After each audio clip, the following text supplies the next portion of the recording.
श्री शिवाय नमस्तुभ्यम। हर हर महादेव। उत्तर प्रदेश अध्ययन public school sector 4 में श्री शताब्दी नगर प्रताप मेरठ में गुरुजी पंडित प्रदीप मिश्रा जी के द्वारा श्री शिव महापुराण की कथा हो रही है। यह 7 दिवसीय शिव महापुराण की कथा है जो कि 15 दिसंबर से 21 दिसंबर तक आस्था चैनल पर यूट्यूब के माध्यम से 1 बजे से 4 बजे तक दोपहर में देखी जा सकती है। साथ ही 23 दिसंबर का दिन बहुत ही विशेष है क्योंकि वर्ष की अंतिम सोमवार की अष्टमी का योग बन रहा है और इस सोमवार की अष्टमी में गुरुजी ने सभी से एक विशेष उपाय और एक विशेष नियम करने को बताया है जिसे आपको वर्ष में या महीने भर में सिर्फ एक बार ही करना होता है। और इस उपाय को 23 दिसंबर सोमवार की अष्टमी के दिन करके आपको अपने जीवन में उन्नति देखने को मिलेगी और आपकी हर मनोकामना पूरी होगी। आज 19 दिसंबर 5वें दिन की श्री शिव महापुराण कथा में गुरुजी ने कुल 13 उपाय पत्र उपयोगी जानकारियां दी हैं।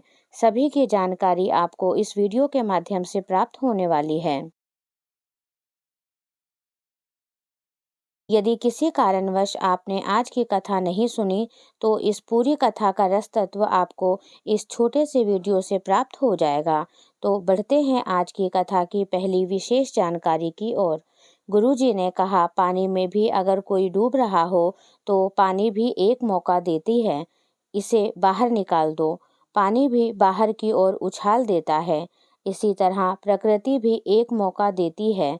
ऐसा संसार में कोई नहीं जिसे भगवान ने, परमात्मा ने आगे बढ़ने का मौका ना दिया हो और उस मौके का अगर हमने उपयोग कर लिया तो श्री शिव महापुराण कथा कहती है कोई गिराने वाला नहीं होगा, आप आगे ही बढ़ते चले जाओगे।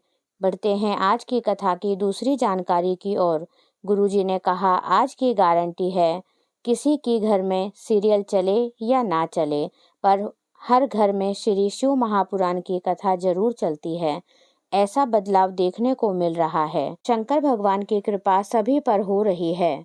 बढ़ते हैं आज की कथा की तीसरी जानकारी की ओर। सुनीता शर्मा जी पत्र लेकर आई। लिखती हैं, आपकी कथा 2011 से सुन रही हूँ। एक लोटे के जल का वर्णन क्या करूँ। शादी के 19 वर्ष निकल गए, संतान नहीं हुई। आपकी कथा ग्रेटर नोएडा में हुई। वहाँ कथा पंडाल में बैठकर कथा सुनी।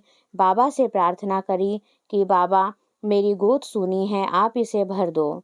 बाबा ने 19 वर्ष के बाद संतान का आशीर्वाद दिया। उसी का आभार व्यक्त करने के लिए आज कथा में आई हूँ।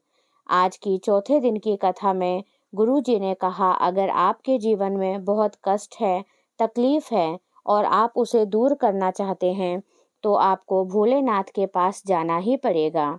आप मंदिर पहुंच जाइए और आपकी समस्या का निवारण हो ही जाएगा, यह निश्चित है। आज की कथा की 5वीं जानकारी में निशु जी पत्र लेकर आए।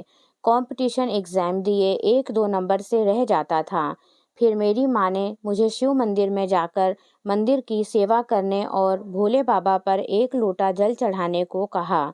मैंने मंदिर जाना शुरू किया, पशुपतिनाथ का व्रत किया और 4 गुना अधिक मेहनत करी। महादेव का नाम लेकर एग्जाम दिया। एक बेलपत्र पर शहद वाला उपाय करके एग्जाम देने गया। बाबा ने मुझे ग्राम पंचायत का अधिकारी बना दिया। उसी का आभार व्यक्त करने के लिए आज कथा पंडाल में आया हूँ। बढ़ते हैं आज की कथा की 6वीं जानकारी की ओर। जिस दिन कथा ना सुन पाओ तो दिल में बेचैनी हो जाती है। गुरुजी ने कहा, पास में कथा हो रही हो, बहुत मन करे शिव महापुराण कथा में जाने का, तब एक बात समझ लेना कि तुम शिव के बेटा बेटी हो। बढ़ते हैं आज की कथा की 7वीं विशेष जानकारी की ओर। गुरुजी ने कहा, बचपन सुधरा तो जवानी सुधर जाएगी, जवानी सुधरी तो अधेड़ी सुधर जाएगी और अधेड़ी सुधरी तो बुढ़ापा सुधर जाएगा। बढ़ते हैं आज की कथा की 8वीं विशेष जानकारी की ओर। जब बुद्धि गलत की ओर जा रही हो, नशे में, व्यसन में या वैश्यवृत्ति में, तो आपको लग रहा है बुद्धि गलत हो रही है, तो आपको कुछ समय के लिए भोलेनाथ के मंदिर में जाकर एकांत में बैठ जाना चाहिए। आपकी बुद्धि श्रेष्ठ हो जाएगी, यह निश्चित है। बढ़ते हैं आज की कथा की 9वीं विशेष जानकारी की ओर। ईशा जी पत्र लेकर आई। जब भी हम सीहोर आए तभी हमें बाबा ने कुछ ना कुछ दिया है। मेरी शादी को 4 वर्ष हो गए थे। मेरे पति ने बहुत इलाज कराया पर कोई लाभ नहीं हुआ।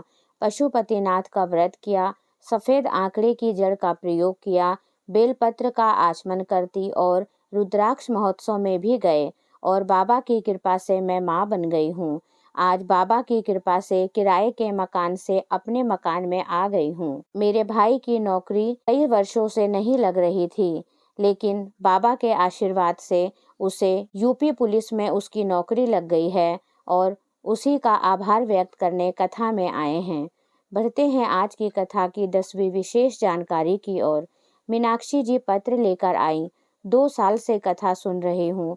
ददुआ धाम में कथा पंडाल में बैठकर कथा सुनी और खुद के मकान की बाबा से कामना करी और बाबा ने मेरा घर बना दिया है। हापुड़ की कथा में जाने वाले थे पर पोती की तबीयत खराब हुई, उसको दौरे पड़ने लगे।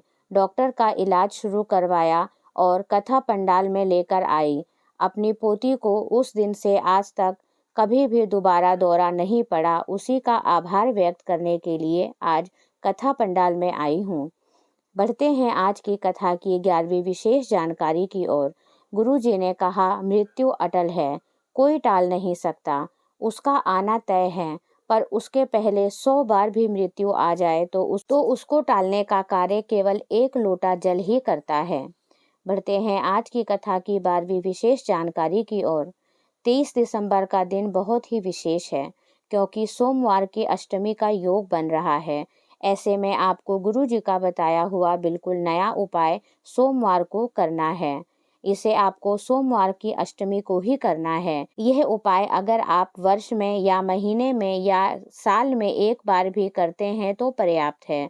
बस आपको सुबह के समय भोलेनाथ के शिवालय जाना है और शिवलिंग पर 1 लोटा जल अर्पित करना है। उसके बाद आपको दोपहर में बेलपत्र के वृक्ष के नीचे जाना है और आपको 1 साबुत चावल का दाना वहां अर्पित करके आना है और उसके बाद आपको बेलपत्र के वृक्ष के नीचे 7, 11 जो भी आप परिक्रमा कर सकते हैं वह आपको परिक्रमा करनी है और उसके बाद फिर आपको शाम को वापस बेलपत्र के नीचे और मंदिर जाना है।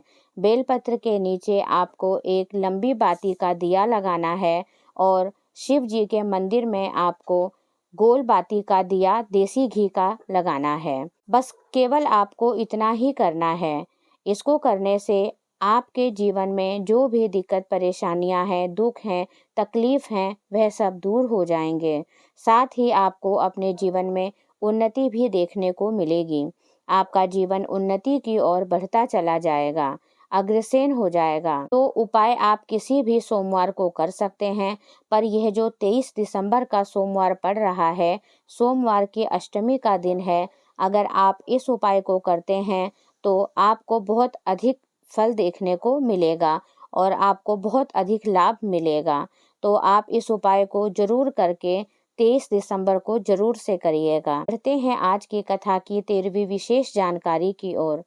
इस कथा के बाद गुरु जी की जो अगली शिव महापुराण की कथा है वह 24 दिसंबर से 30 दिसंबर रायपुर में रहेगी। इसका एड्रेस इस प्रकार है, पुराना धमतरी रोड, शाह बहादुर, रायपुर। यह कथा टीवी पर मतलब आस्था चैनल पर और यूट्यूब पर दोपहर 2 बजे से शाम 5 बजे तक रहेगी। तो आज की वीडियो में बस इतना ही। अगर आपको वीडियो अच्छी लगी है तो प्लीज़ लाइक कीजिए, चैनल पर नए हैं तो सब्सक्राइब कीजिए।